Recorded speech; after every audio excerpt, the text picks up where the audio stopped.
Today, Kanye West is out. Much more coming right up.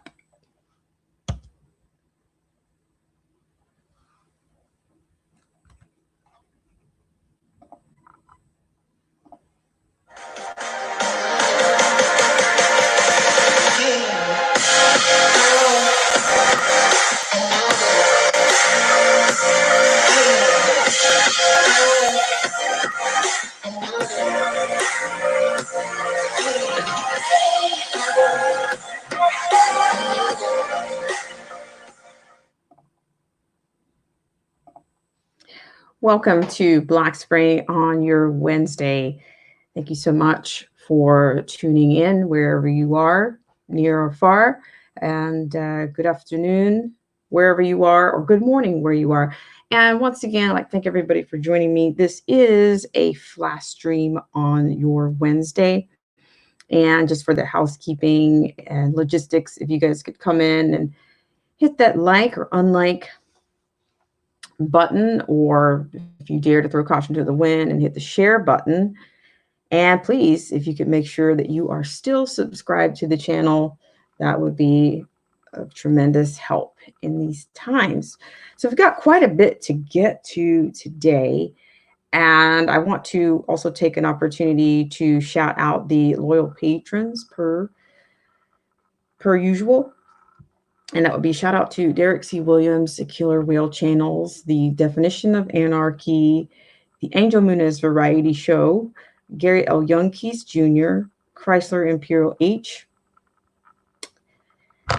and a special thanks to Cold War Jesus. Thank you guys so much for all your support.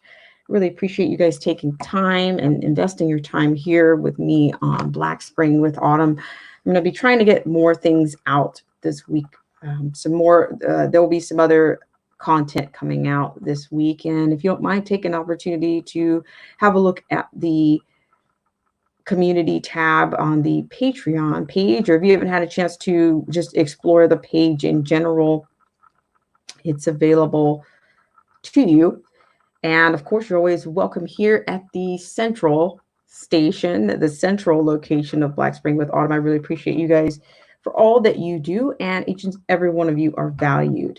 So I'd like to get right into today's stories. But first, the first story coming up is going to come from Joe Biden. And looks like Joe Biden, you know what, I'm not playing the gaffe game anymore. I'm going to call these things as I see them. And I submit, and of course you're always welcome to add what you think, but I'm going to try to give my assertion with as much support as I have. So yes, so we'll go ahead and start with the Joe Biden. So I'll give you the quote, and we'll go with a couple of sources. Of course, we'll have our TNA, the vetted source to TNA, but of course, this is the headline on this particular story. It comes out that Biden quotes Mao. Well, he basically says Biden quotes Mao after promoting Maoist former Obama official. So this is written by Luis Miguel of the TNA. And I want to take you right to that quote. And then, of course, we'll jump around a little bit. And give the context here.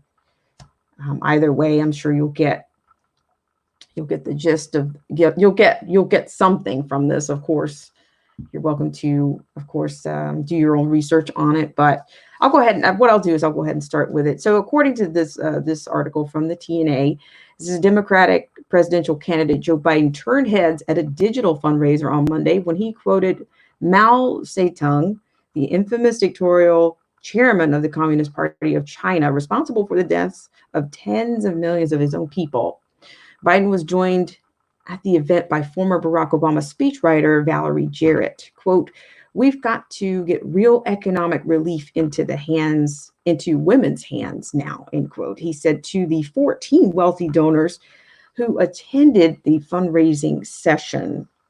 Quote, women hold up half the sky, end quote. Biden went on to say, a phrase Mao uttered that became popular in communist China at the time when the Chinese dictator ostensibly began giving more rights to women. Although no woman has ever been appointed to Politburo Standing Committee, to the Politburo Standing Committee, China's top political committee since Mao's communist came to power in 1949. So I'll continue here and I'll give you my assertion at the end of this. But at the end of his remark, Biden was making the claim that the economic hardships that have resulted from government's draconian coronavirus responses have disproportionately affected women, saying that, quote, for the first time, an economic crisis is hitting industries dominated by women. And Biden called the phrase an, quote, old Chinese proverb, ignoring its strong association for decades with Chinese communists. But if that wasn't enough, I think it's brilliant that the TNA does these kinds of things, because it's, it seems to be a similar parallel to what I would do. But it says the Democratic contender's quote of Mao may have not been accidental. Anita Dunn, a senior Biden campaign advisor who was Obama's White House communications director, praised Mao in 2009 and called him one of her, quote, two favorite political philosophers. Once again, I'd like to thank everybody for joining me on this segment of Black Spring with Autumn. I'm going to bring you that in just 1 second. Shout out to everybody that's in the stream. Good morning. Shout out to you, Chrysler Imperial H. Yes, the story on Sessions and the Tuberville situation is quite interesting. Let's see. Shout out to Garrett Reed. Thank you guys so much for coming in. So with that said, I'm going to go ahead and go back to that story. So I want to go back to this particular segment. If you guys help us out with the housekeeping on the Channelytics, I really appreciate you guys. So I want to go ahead and go into this a little bit. So I'm going to be sharing the screen with you on this particular story because the TNA is doing a parallel, but then my assertion will add another parallel or another assertion to this kind of, and I've said this before. I think language is very important. Shout out to Touchdown Sean. Hi, Luciano. Shout out to you guys. Thanks so much for coming in and hitting that like button. Thank you guys so much for all that you do. So what I'm going to do right now is I'm going to probably play 2 clips and then I'll round it out with my assertion on what I can see happening here. So we'll get to Kanye, of course, in just a little bit. Yeah, so just 1 second here. So I'm going to go ahead and add into the stream the particular, I'm going to go ahead and add in a particular clip from, I'm going to bring you the clip here in the context of the, so here I'll repeat, the Democratic contender's quote of Mao may not have been accidental. Anita Dunn, a senior Biden campaign advisor who was Obama's White House communications director, praised Mao in 2009 and called him one of her, quote, two favorite political philosophers. Thank you guys so much for joining me on this segment of Black Spring with Autumn. I'll bring you Hill in her quote of Mao. A lot of you have a great deal of ability. A lot of you work hard, put them together, and that answers the why not question. There's usually not a good reason.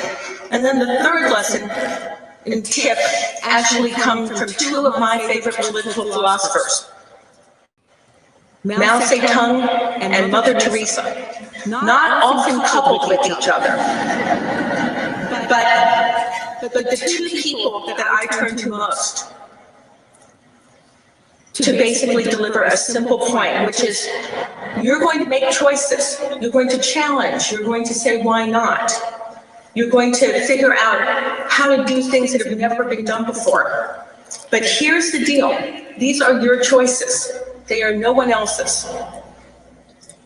In 1947, when Mao Zedong was being challenged within his own party on his plan to basically take China over, Chiang Kai-shek and the nationalist Chinese held the cities.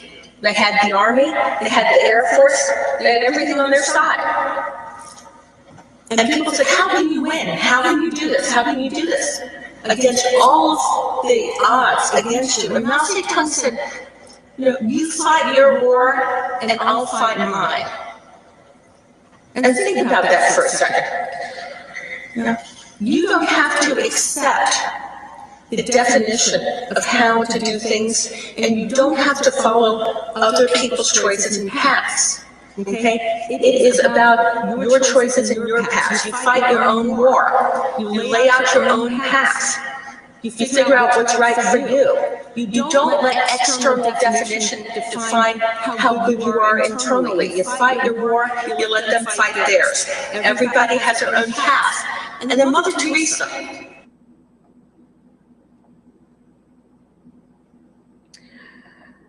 Once again, I'd like to thank everybody for joining me on this segment of Black Spring with Autumn. So there you had Anita Dunn, a former, let's see, as soon as she said Mao Zedong, I'm sorry, I'm reading it, she would have limited time on Earth if I was there.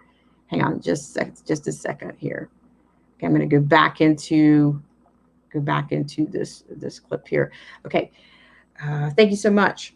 And so here, as you can see, Dunn called the communist butcher, quote, one of the two people I turn to most, end quote, along with Mother Teresa.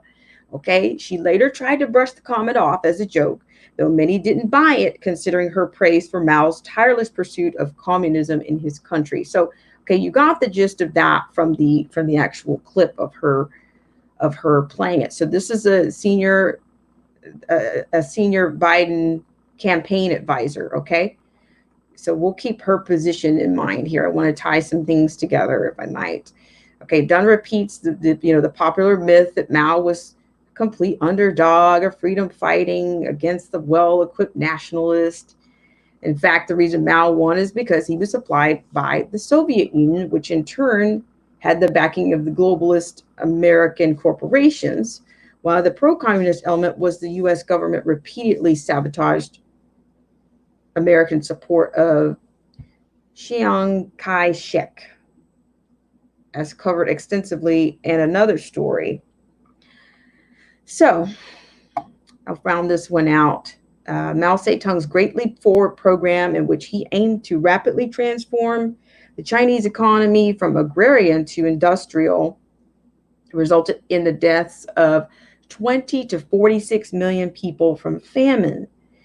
Then there was the Cultural Revolution, in which Mao sought to purge society of all capitalist, sound familiar, and traditional elements, destroying historical relics, artifacts, and religious sites, not unlike what is happening in America today. It is estimated that between hundreds of thousands and millions of Chinese died under the persecution of Mao's Cultural Revolution. Okay, Mao's presence remained in the Obama administration even after Dunn departed. Obama's first White House Christmas tree even had an ornament of Mao. Biden elevated Dunn to her current position after struggling in the Iowa caucuses earlier this year. So with that said, I'm going to take you to one last clip, and then I will give you my final assertion on this. Once again, I'd like to thank everybody for joining me on this segment of Black Spring with Autumn. So I'm going to take you to a clip from Fox News. And in this instance, I'm just going to be providing you with the actual video. And then I'm going to give you my assertion on this one, because as I say this all the time, it's nothing new under the sun. And I truly believe that. And that's included in politics. That's included in politics. So let's see if this is going to play for me. It looks like it. Okay. Once again, I'd like to thank everybody for joining me on this segment of Black Spring with Autumn. So here you even have, of course, this is covered by Fox News. They're saying Biden used the quote notably uttered by Mao Zedong during the big money fundraiser reports. Okay. So it looks like this is not quite. So what we can do is I can go ahead and round this one out. So I have the same assertion whether I show you this piece or not. I think that was just a video or so yeah, okay. So the point remains the same. So according to this also, I'll give you this assertion here. Once again, I'd like to thank everybody for joining me on this segment of Black Spring with Autumn. Here, I'm going to share this screen with you. Okay, so just I'm going to add another clip here, which says that the saying, quote, women hold up half the sky, end quote, however, is not a proverb, but a famous proclamation made by Mao roughly 70 years ago when he proclaimed gender equality at the beginning of his rule.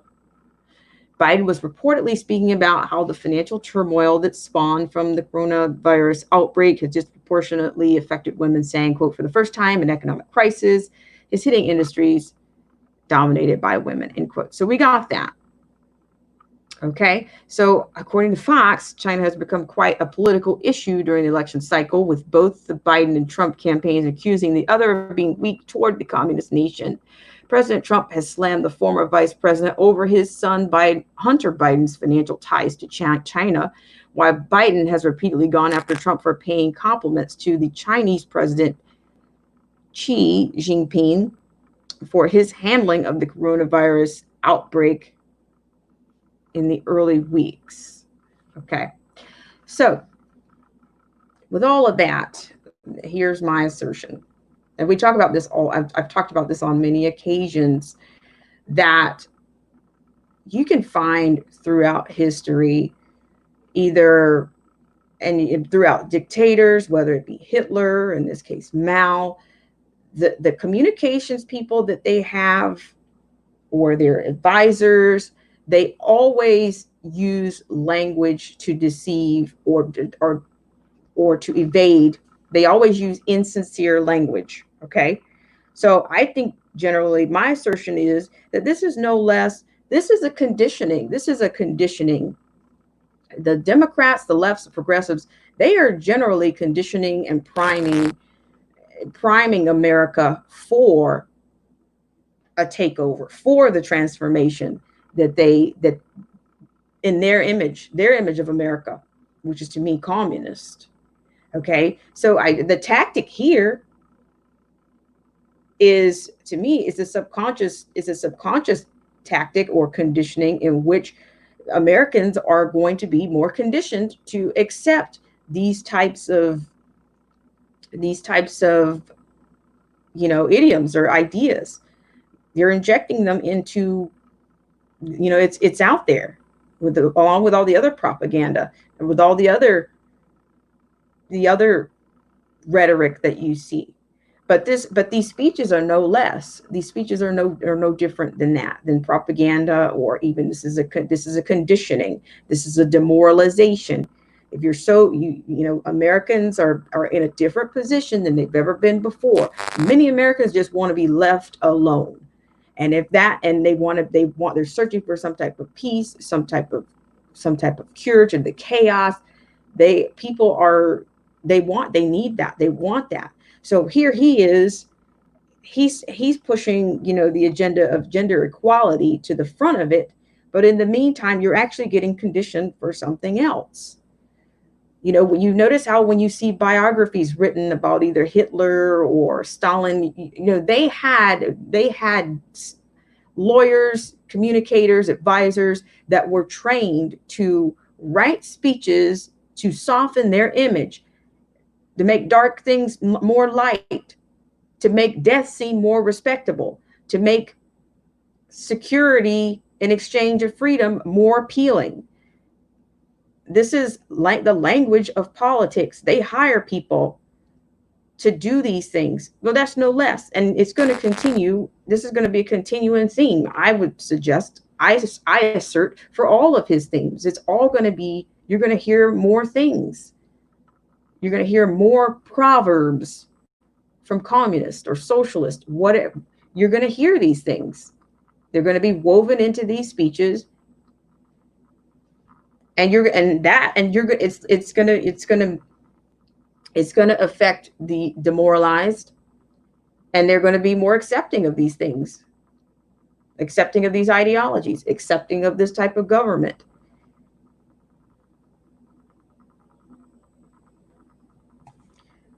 And of course, the attack on capitalism is real. So I will go ahead and round that one out. So that was my submission, is that we are being conditioned for communist government. And they will hire advisors, editors, publishers to condition you and to demoralize and destabilize the values that we already have. That's what they do. That's what most dictators do, or what most totalitarian leaders do, most regimes do. In fact, I can give you a specific quote that I think about, and it comes from George Orwell, in which he says, quote, he's giving a reflection of the way that these dictators and these authoritarians think of themselves is that's the perspective that their speeches and that their biographies, that their autobiographies and their biographies are written. They think of themselves as, quote, he is the martyr, the victim, Prometheus, chained to the rock, the self-sacrificing hero who fights single-handed against impossible odds. If he were killing a mouse, he would know how to make it seem like a dragon. So this is the kind of language that we're going to see. And that's my assertion on that. Once again, I'd like to thank everybody for joining me on this segment of Black Spring with Autumn. Shout out to Chrysler Imperial H. I'm going to read a couple of comments here. Let's see. Thank you guys so much for joining me on this segment. I really appreciate it. Yeah, Luciano says, only a human being. If I dare call him a human, worse the Mao, had 60 to 80 million killed, was Genghis Khan, who had over 1 million killed in a single day. And Chrysler Imperial H says, more New World Order. So once again, I appreciate you guys for tuning in to this segment of Black Spring with Autumn. I appreciate you guys for helping out on the housekeeping around here. It really makes a difference. And I really appreciate you guys for all that you do. And I appreciate you guys for being flexible and being able to attend this live stream, this flash live stream at that. So we're going to continue. Of course, there's much more to get to in this segment. So we'll take a look at, looks like Kanye West is out of the 2020 race. Now, this is going to be a story, of course, we're going to probably have to continue to follow, because some of these sources, there's lots of reportings out there. But this one's coming from Alt Press, and this one's coming from the Alt Press is what we're going to deal with on that. Also, I will give you this. We'll continue with this segment. I will have an update from the Slain team from the Chop Zone, and we'll talk a little bit about the Texas GOP convention and why Texas is so important to this nation at this time. Texas is pretty much, it literally is the Lone Star State right now, and it's lone for a very specific reason. And yeah, so that's going to be the bulk of the rest of the programming. But let's go ahead and get a little bit into Kanye's situation. So once again, I'd like to thank everybody for joining me on this segment of Black Spring with Autumn. And it looks like let's see, I'm going to share this screen with you guys. Shout out to everybody that's in the stream. Thank you so much, Chrysler Imperial, for all that you do and for coming in. So we're going to read just a little bit from this particular clip on Kanye's situation. Now, I know I think I've seen a couple of questions already. Like, what was he doing? What was the point of him being in there? Shout out to the Angel Muniz Variety Show. Thank you so much for coming in. So let's go over to the story on Kanye real quick. All right. So according to alt press, Kanye West is reportedly dropping out of the 2020 presidential race. Okay, so this is quote coming from a member of West's campaign, and this is by Rachel Dowd. We'll use this one in this case. Okay, according to this article, earlier this month, West announced his campaign for the 2020 presidential election. Now, less than 2 weeks after the news, the rapper reportedly planning to end his campaign. So, yeah, so this you got a flash, what appears to be a flash presidential, campaign or run here. All right, so according to this, a member of West's team, as reportedly told the Intelligencer or the Intelligence, but never mind, I'm not familiar with that source, that quote, he's out of the 2020 election. And according to this article that he gave Forbes, this is an interview that he gave to Forbes, claiming that he is serious about running for president. And within the interview, West talks about wanting the U.S. government to resemble Black Panther's Wakanda, his plans to end police brutality, and more. West also said that he's running as an independent as opposed to Republican, since Trump is campaigning for his second term. Okay, so I'll go ahead and give you just round that one out. Okay, so quote, this is coming from the campaign member or the manager. Quote, we had an overwhelming support to get him on the ballot, quote, he says. This is Kramer, the campaign management member. Whether anybody's going to vote for him or not is up to them. They, that is the West campaign, got a lot of people who they've got both on their volunteer side and their contracted side, end quote. It was difficult for West to earn enough votes to be, it'll be difficult for him to earn enough votes to be elected. Despite the campaign's efforts, Kramer says that West is out of the race. Quote, he's out, end quote, he says. Quote, I'll let you know what I know once I get all of our stuff canceled. We had over 180 people out there today, end quote. Kramer goes on also to share that West has many supporters in the U.S. Although the campaign was short-lived, Kramer has no negative feelings towards the rapper. Quote, I have nothing good or bad to say about Kanye, end quote, Kramer says. Quote, everyone has their personal decision about why they make decisions. Running for president has to be one of the hardest things for someone to actually contemplate at that level, end quote. Okay, and so of course you'll start to get what you have, like in this instance, it says you'll have something coming out of the TMZs and the CNNs, because CNN and TMZ are almost pretty much in the same kind of gossip. It's my opinion that TMZ and CNN have some of the same qualities when it comes to credibility, or what I call the two truths and a lie. So you'll get more from those sources.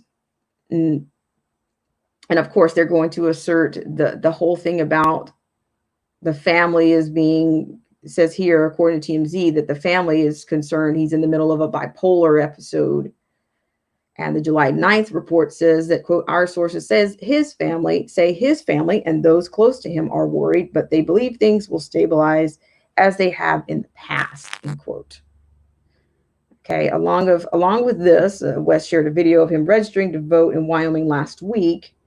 In 2016, the rapper made headlines after his Trump endorsement when he revealed that he didn't actually vote in the presidential election. So I guess this is why I'm saying we're going to, continue to follow this story, because there's no official statement from West about the end of his campaign. And of course, Hollywood and the gossip garbs will do what they do.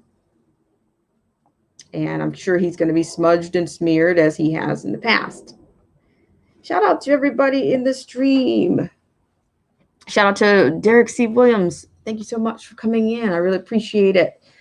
Thank you so much. You said you're late to the party. No, no, no, no. Greetings, greetings. Thanks so much for coming in from the birthplace of freedom. I really appreciate it. And Old Head Deuce, thank you so much for coming in. Thanks so much for joining me on this segment. So yes, so we'll continue to follow that story. I thought there was something maybe there was something strategic or tactical behind, the flash campaign, if you will, but who knows? That's why I said I'll continue to follow. We'll continue to follow this story. But speaking of following a story, I do have another update. If you guys remember, Mr. Lorenzo, Mr. Anderson, his son was slain in the chop zone. We do have a bit of I do have a bit of a clip for you on that situation. I'm thinking he decided to rejoin. It looks like Sean Hannity a few days ago on with an update on responses to his son's death, and of course, there's much to be desired in these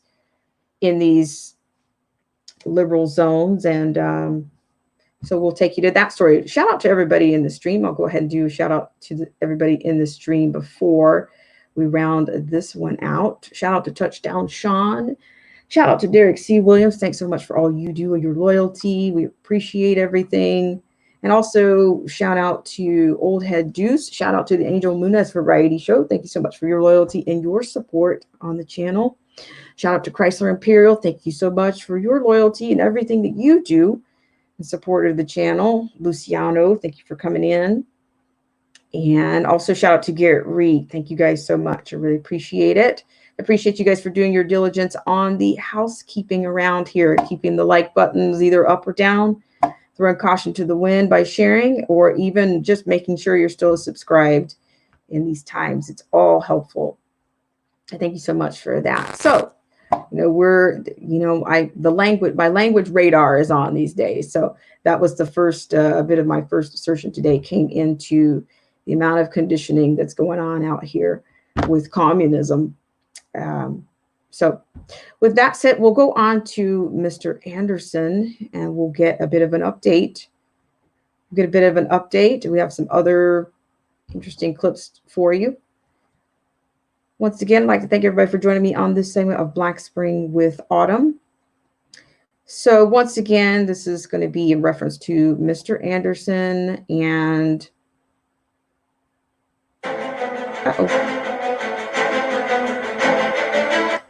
apologize for the music there.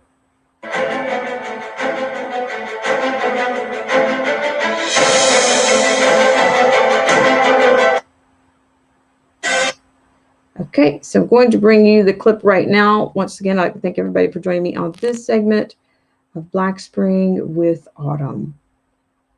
Hope everybody's doing well out there. Hope you're staying cool wherever you are. And here's your clip here. And this is from Mr. Anderson, and his child was slain in the chop zone.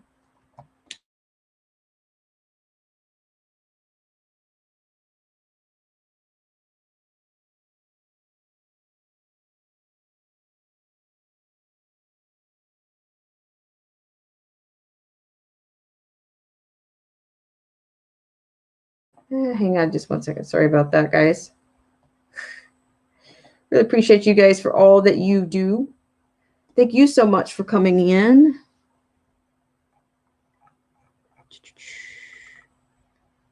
Get the right one. All right, so here we are. Thank you guys so much. A gripping and sad interview last week with Horace Lorenzo and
All right. Thanks so much, guys. Oh, there's still no sound.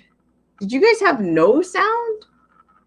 Is that okay? Let me. I'm going to do it one more time. I cannot say that it is not a matter of censorship. I cannot say that it's not. So I will play it again.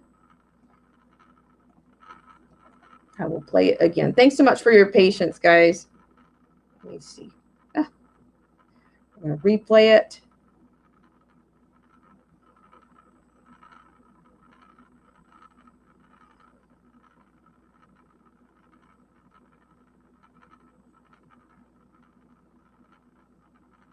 Okay, now we're buffering.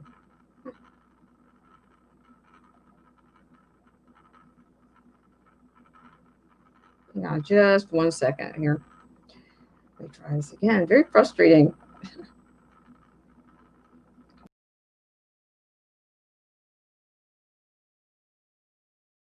So Anderson Sr.'s father, Yeah, who just told 1 us about the second. This is heartbreaking experience. wonky. He lost his 19-year-old. Crazy, crazy, crazy. All right, so I'm going to try this again.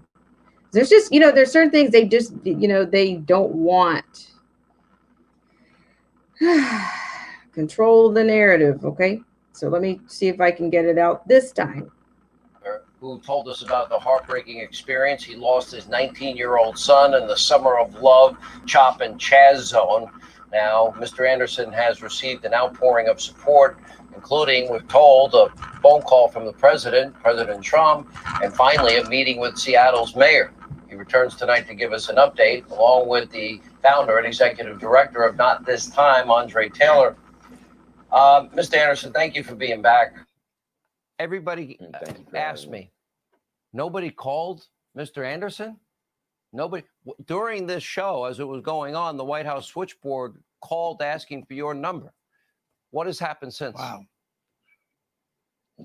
A lot of things has happened just because of your show, I believe, man. I want to just say, first of all, I want to give my heart out to everyone, man. Because of your show, people have been reaching out to me with the best, around the world. I've got cards from around the world. People I don't even know just reaching out to me saying you're a great dad and just different things. I wish I had a dad like you.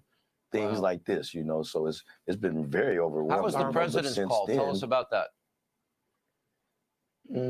Kind of like just basic. He called and, gave his condolences. But, like I say, a phone call is like, like I call you and tell you I love you, I can tell you that, but it's a different thing when somebody's right there at your door and they're embracing you and they tell you love. You can feel the love, so I don't, I'm not into politics, so I don't know if the conversation was just conversation or speaking really as a father, it sounds like. Well, Mr. Taylor, what about the mayor? It's inexcusable, Mr. Taylor. She allowed this to happen. She didn't protect Mr. Anderson's son. Yeah. She should have protected the city, the people of her city.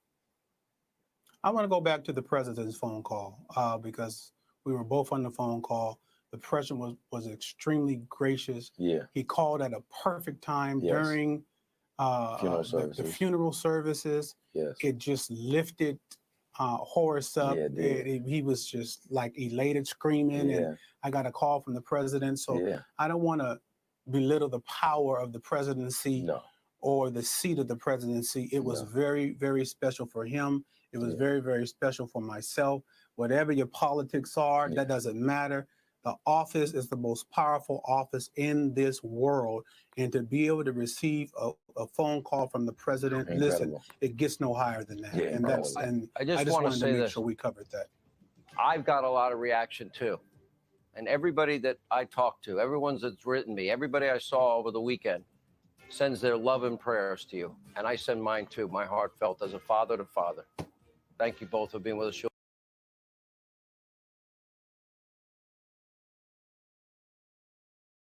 All right. Once again, I'd like to thank everybody for joining me on this segment of Black Spring with Autumn. So I'm not sure if you guys were able to hear that, but there again, there was, he's discussing, when he received the specifics on the call that he received from the president on his son's passing, which, it's it's a gesture of making a phone call. It doesn't cost you anything to do that. At that level, you have a governor and you have a mayor and you have a police chief. No one's offering any condolence or saying anything other than the president. It's pretty damning. I mean, I'm not a public figure or holding office, but I just, I think there's a reason that there's power in the silence. If they break it, I think everything is, they've got to hold the line, I guess, to their other interest. So again, my condolences to this man and to everyone that lost anyone in that zone, or even just nationwide. There's so many deaths happening, and I don't know if there's the end in sight. I don't know what it's going to be. Shout out to Console Fix. Thank you so much for coming in. I really appreciate it. Thank you guys for doing your housekeeping and coming in. And so I'm going to continue. I'm a little bit behind, but I'm going to bring you a little bit of a bright bar that has done, I think, kind of pretty much a brilliant compilation of bias and rhetoric from the left versus the right. So it's nice to see these things. It's nice to see these things put together, whether you're keeping up or not. But I think you'll find this somewhat helpful.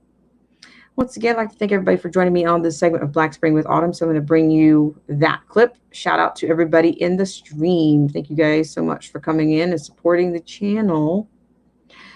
So here we are. We're going to go to Breitbart's take on lockdowns and the double standards. I also have another assertion to add. Well, I just want to add something to that at the end of this clip. Thank you guys so much again for joining me on this segment of Black Spring with Autumn. So start out now.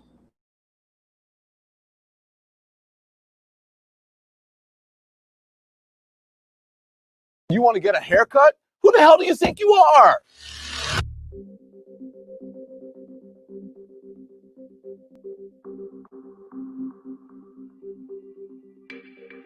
Protests against the stay-at-home orders are growing. Can you understand why they're doing that? No, not really. You want to get a haircut? Who the hell do you think you are? Their right to redress and protest are real. It doesn't make what they're doing right.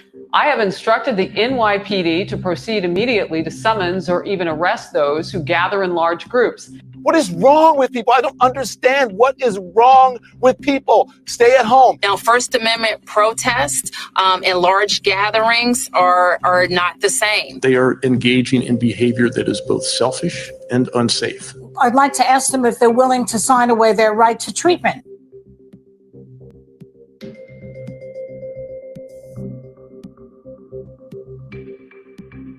This is mostly a protest. It is not, generally speaking, unruly. Too many see the protests as the problem. No, the problem is what forced your fellow citizens to take to the streets. We see our young people and our activists really standing together, and this has to be a watershed moment in our communities. Can you hear it? They are peacefully protesting. They are demanding justice. Can you hear it? I feel better about America this week than I did before. My daughter, Kiara, was arrested at a protest. She believes a lot of change is needed. I'm proud of her. Such a response of peaceful demonstrators calling for the change that they know our country needs.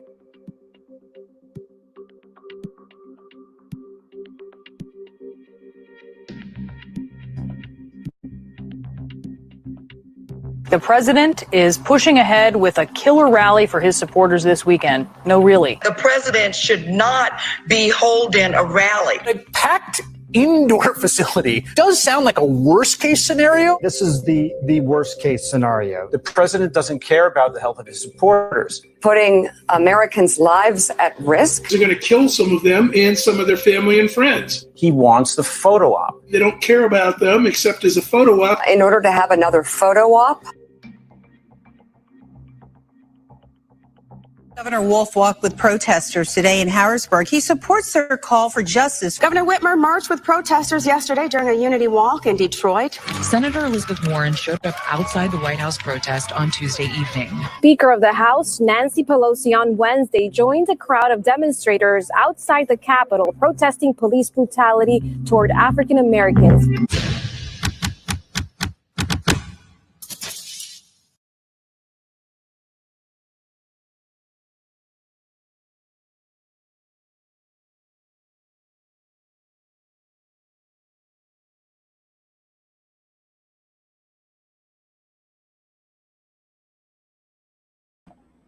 Once again, I'd like to thank everybody for joining me on this segment of Black Spring with Autumn. So I don't know, you might equate that to, I know you want to equate that to a bit of hypocrisy, double standards, talking out of both sides of your mouth. Yeah, it's just, you know, all of those things. But you can see that no one even blinks when there's no one's blinking when there's protests going on, or there's a blaze behind the person from CNN. Oh, well, it's mostly peaceful. Meanwhile, he's got a blaze, an inferno behind him. But don't pay attention to what's going on. Listen to what I tell you. Just repeat after me. It's mostly peaceful. There's no blaze. What blaze? There's no blaze. Once again, I'd like to thank everybody for joining me on this segment of Black Spring with Autumn. So we'll also take you on to something I think you might find a little bit peculiar. Now, I'm not, on this show, I don't profess to express my spirituality or religious convictions, but you might find this particular clip interesting. And you might be surprised at who it is. You might be surprised. You may not. But here we go. Once again, I'd like to thank everybody for joining me on this segment of Black Spring with Autumn. Not sure if you support this personality, but you'll find out where he stands, or you'll see where he stands. I appreciate you guys so much. Thank you for joining me.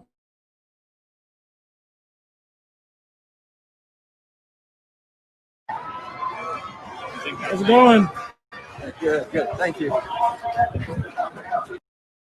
How's it going? Good, good. Thank you.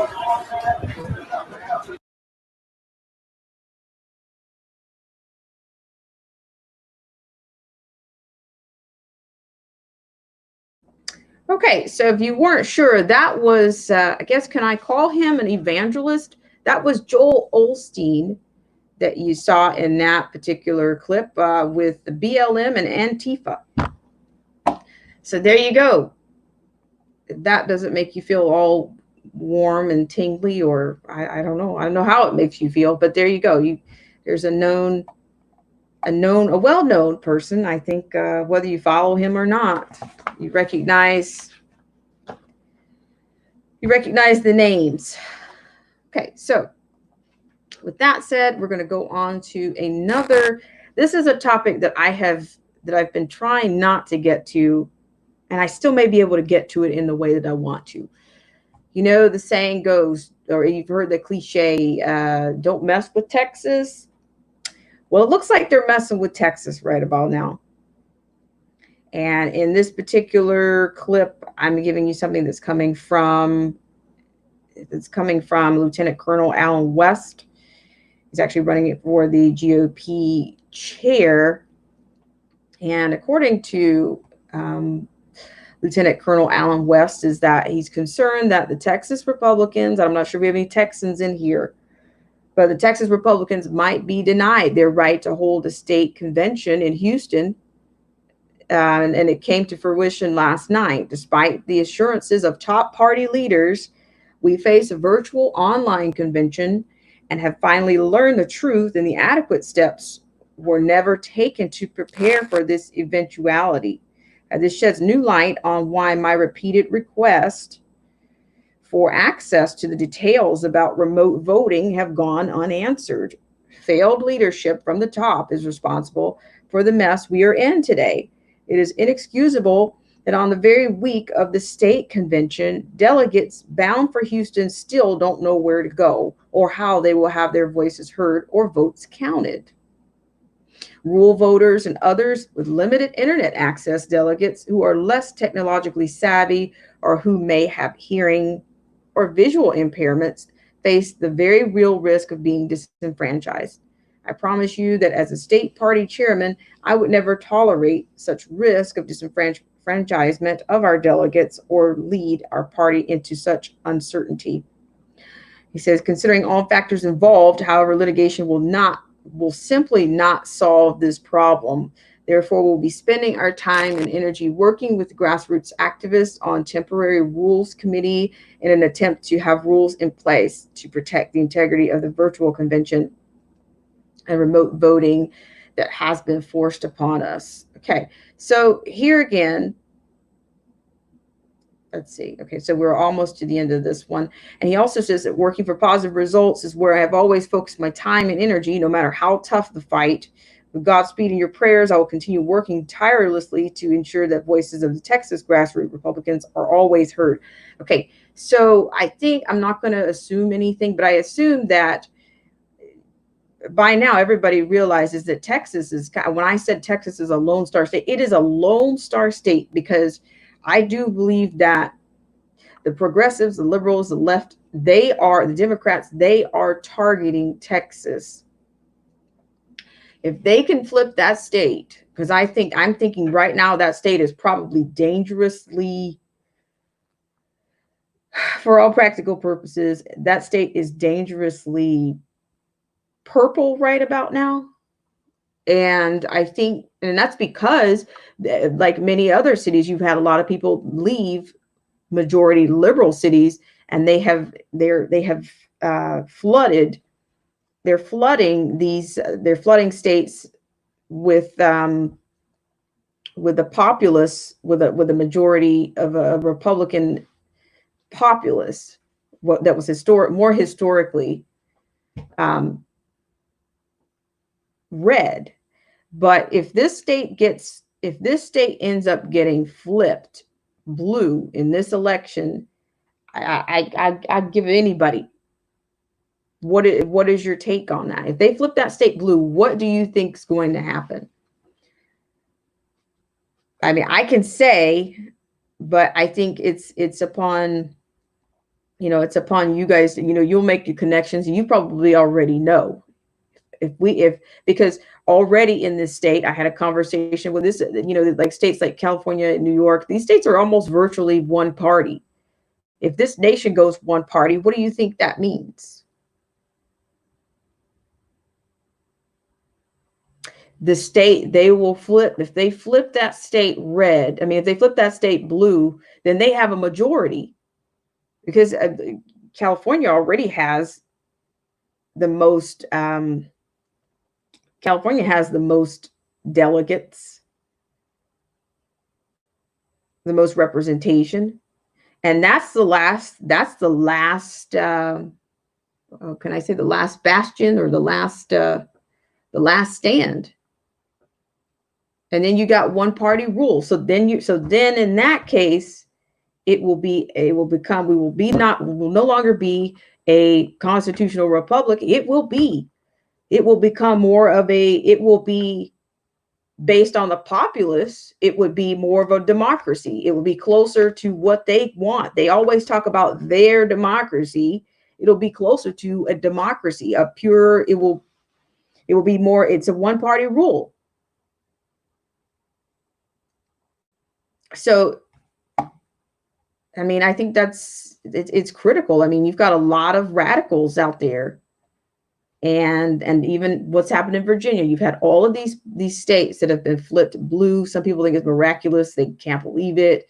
But you see these things happening. You've had a lot of, what can I say, pay for play kinds of things that have happened in these primaries, and these, you've had a lot. I think 2018 was one of the most pivotal.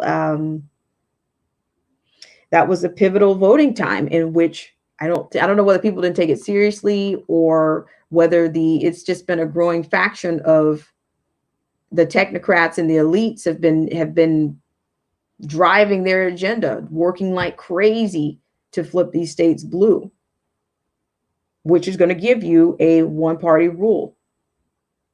And then that also plays into with the immigration issues. If you make millions and millions of people, give them the right to vote and eventually give them amnesty, then there you go. That's it. That's your one-party rule. That's it. Shout out to Old Head Deuce. I'm going off a bit of a tangent there, but I'm saying Texas is very important to this nation holding on to its values. Because I believe it's going to be full-blown communism. I really do. You're already being conditioned for it with these speeches, with these draconian measures. We've got two parties with tons of rhinos, tons of radicals. It's just we have we've got a lot going on. And shout out to Old Head Deuce, who says, Dick Gregory says that Trump will be the last American president. I have heard that, Old Head Deuce. And with that said, I'm going to open this up just for a couple of minutes, and I will ask that please, I'm going to give people that want to answer this individually. I brought this up earlier this week. I'm going to bring that question back in, and if you'd like to engage in that, I think this is a good time to segue into this question, because we are in an election cycle, whether you like it or not. And of course, I like to hear from you guys. Thank you guys so much for tuning into this segment of Black Spring with Autumn. So I'm going to add that. So I'm also going to open this up and give everybody just a couple of minutes to do if you'd like to answer the question, you'll be welcome to do that. So here again, the question I posed again, what does Transform America look like? What does that look like to you? What does that mean to you? Do you see, are you able, I'm sure you have your own convictions, but this situation with Texas is definitely, I'm sure it's not getting any coverage. I'm pretty sure it's not. So I'm going to leave this open. Within the next 10, 15 minutes, I'll be accepting anyone that would like to come on or answer this question. I'll give you a couple of minutes. So we'll have like a 10-minute window. We'll wrap it up with these with anybody who wants to answer this question. So 15 minutes, we'll close out the answer session on here. Once again, I'd like to thank everybody for joining me on this segment of Black Spring with Autumn. Old Head Deuce says world communism. Thank you so much, Old Head Deuce, for coming in. Shout out to Console Fix. Thanks so much for everybody for sharing it out. That's very very important. Appreciate that. Shout out to Derek C. Williams for doing the shout out. Not the share out. A shout out to the Console Fix. Yes, I really appreciate that. Thank you so much. And let's see, maybe shout out a few other people. And you guys can just answer it in the stream, but I was just going to give an opportunity on this particular questions. I'll be doing more of these, and I'll give like a window of time to answer and all. Let's see. Touchdown Sean, shout out to you. Thank you so much for coming in. Shout out to the Angel Munez Variety Show. Shout out to Chrysler Imperial H. Right on, Chrysler Imperial H. Thank you so much. Shout out to Luciano. Thank you so much for coming in. Shout out to Garrett Reed. I really appreciate you for coming in. So yes, so there's your question. So like I kind of kept this question in rotation for a couple of days, and I'll probably keep it out there for a while, because I think there's a lot of signs where they want it to go. But to hear from you guys is always interesting. So with that said, I have one more clip that I'd like to share, and we will wrap out. We'll probably close out this segment in about 25 minutes. That's including some time for if you guys are still interested in chiming in on that. Hope everybody's doing well on your Wednesday and that you are doing well. So this next clip I have for you is going to be, we're going to hear a little bit from Simone Sanders. Now, we've heard from Simone Sanders on many occasions, including the what do you want to call it, gaffe in which she's doing damage control. Of course, they have to deploy someone to clean up the Biden gaffes, and of course, you gotta black-splain. You got to get somebody to black-splain. Ooh, I might get cut off just by saying that. You got black-splaining, man-splaining, white-splaining, you name it. You know, they have their little lexicon. I have mine. So we'll have a little black-splaining, if you will, from Simone Sanders. Keep in mind, Simone Sanders also, she was Bernie Sanders' campaign manager. And once again, I'd like to thank everybody for joining me on this segment of Black Spring with Autumn.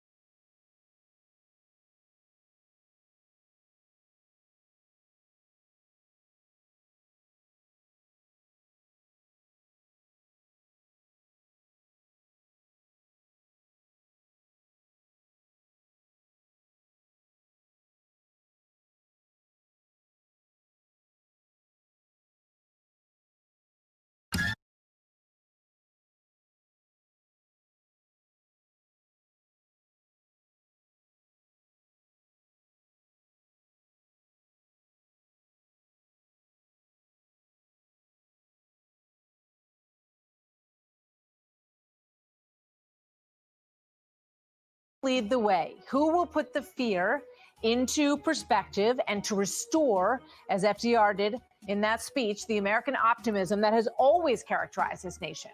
That is the question that will be front and center, one of the very big questions as this election heats up. We've now got 16 weeks to go to decide who will be president for the next 4 years. Here's just a sample. We're going to play more of this in a moment of Joe Biden today.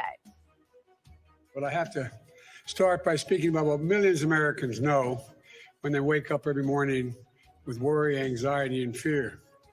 We're still a country in crisis.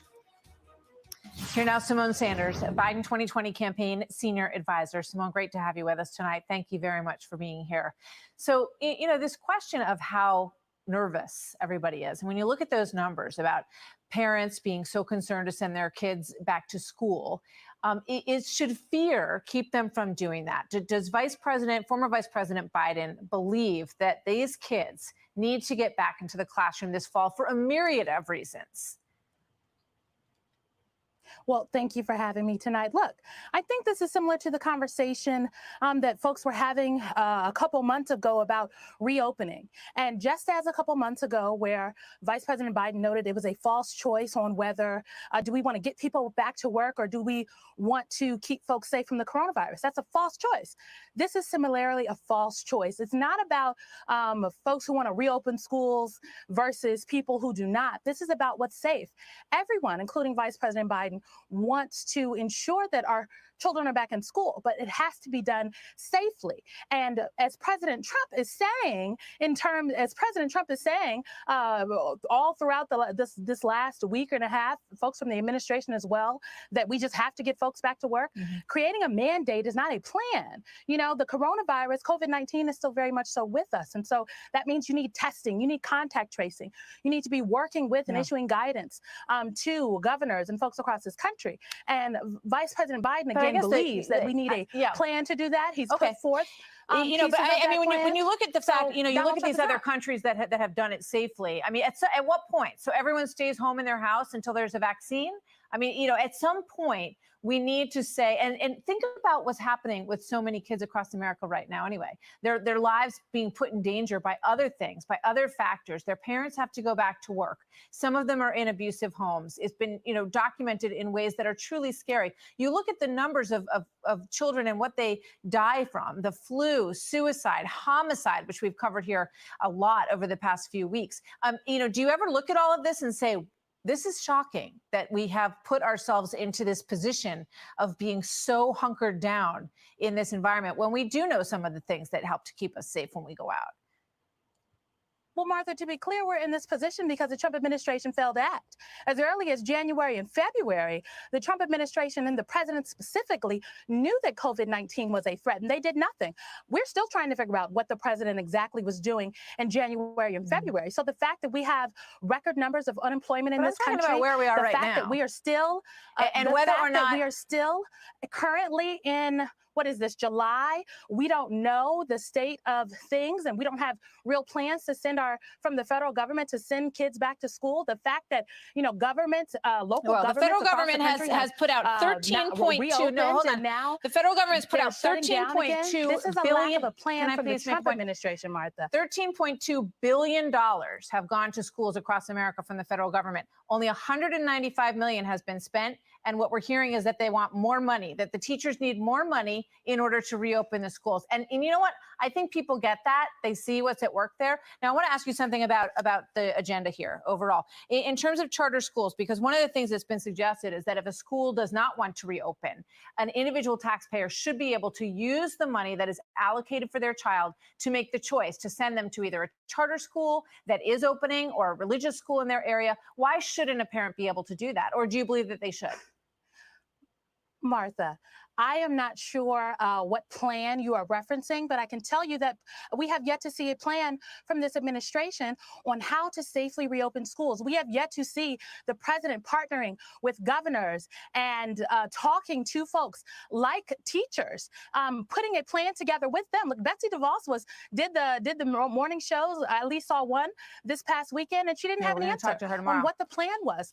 That is not a plan. So you're just saying a mandate is not a plan. Okay. So what I am saying, Martha, let me be clear, is that Vice President Biden has been extremely clear. You know, Dr. Biden, his wife, is a teacher, okay? So she is someone who has been in the classroom, and he believes that this is a false choice. It's not, do we keep kids at home and beat the virus, or do we send them back to school? The question is, how can we go forward safely with a plan that protects not just the students, but the teachers, the custodial staff, the folks who serve the lunch? This is about the studies so far show that children are not system. transmitting this virus in big numbers in the places that Martha, have reopened. I'm looking at the science. I'm looking Martha, at the numbers. I'm looking at the data that we've seen from Europe. Which is why I said this is not just about the students. This is about the teachers. This is about custodial But it's mostly about the students. The entire economy. It's mostly about the learning loss that they've had over the last several months, and that could be absolutely devastating to these students if they don't get back to school. I want to play one thing from President Trump, because he definitely used the opportunity in the Rose Garden to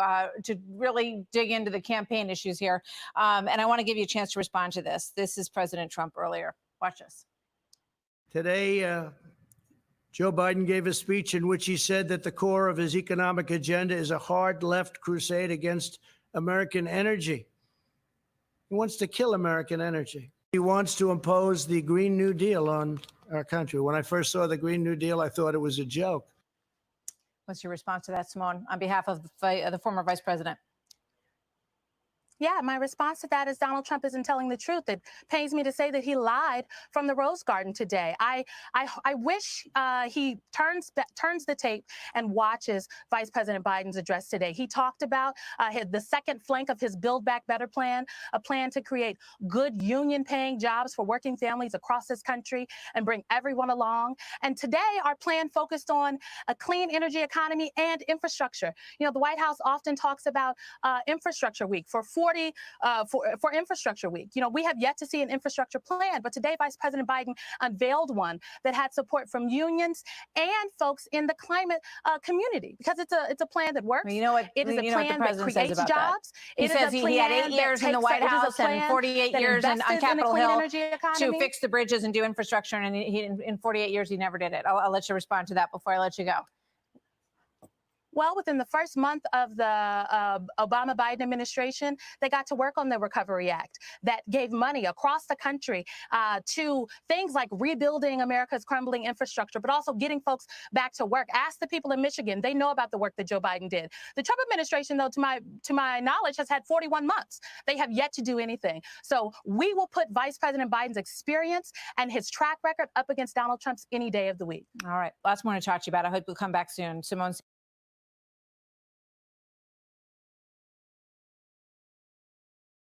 All right. Thank you guys so much. A lot of a lot of straw manning there, I guess, per usual, from Sanders. But the only thing I will add to what she was saying is that, everyone keeps going back to talking about this response of the Trump administration, which, if you guys don't remember, I know the memory gets to be fickle with all the crap that's going on, for the lack of a better word. That how long were we dealing with impeachment? We were dealing with impeachment at the first of the year, and shortly after that, of course, he even talked about the coronavirus in that State of the Union address, in which Pelosi got up and ripped the speech up in front of everyone. So I guess maybe she thought that was the only copy of the speech, I guess, it was going to be in existence or in circulation, which is, far from the truth. But, they can do the blame game all they want. I think people are looking for solutions. They're not looking for a $93 trillion deal, which is here you go. The ghost of FDR. They're always using FDR to, he saved the American economy. He created tons of alphabet programs, is what he ended up doing. And that's exactly what the Green New Deal is doing, except it's going to make this a secular valued nation, and it's going to end up with a whole bunch of social protections and less power for the people. So that's my assertion on the Green New Deal. And yes, no more subsidizing the rest of the world on the backs of the American taxpayer. That's my position on the Green New Deal and on Joe Biden's plan. We all knew it wouldn't take long for him to either show full-blown socialism or communism. It wasn't going to take long. They each of the car full of the car of the primaries that we saw, the occupants, each one of them, they all had a piece of the Green New Deal that they presented on stage, which was really hard to watch last fall. So now that it's all on Biden's lap too, here's the Green Deal, the Green New Deal that we want. That's the answer to everything. That's the answer to the climate change. That's the answer to all the buildings that were burned down in Minneapolis and all these major cities across the nation. Or we're going to retrofit these buildings, and we're going to make all the air clean, and we're going to tear all this down. The government's going to make everything all right.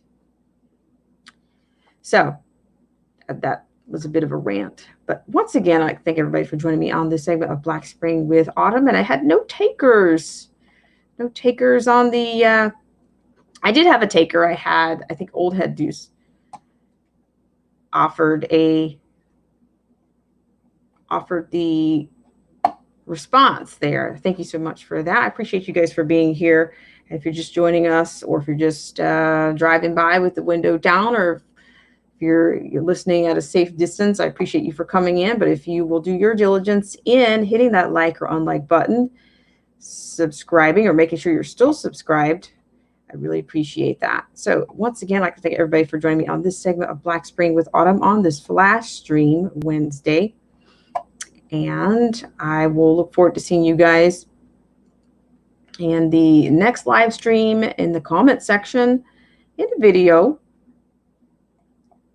And I'd like to thank everybody for joining me on this segment of Black Spring with Autumn.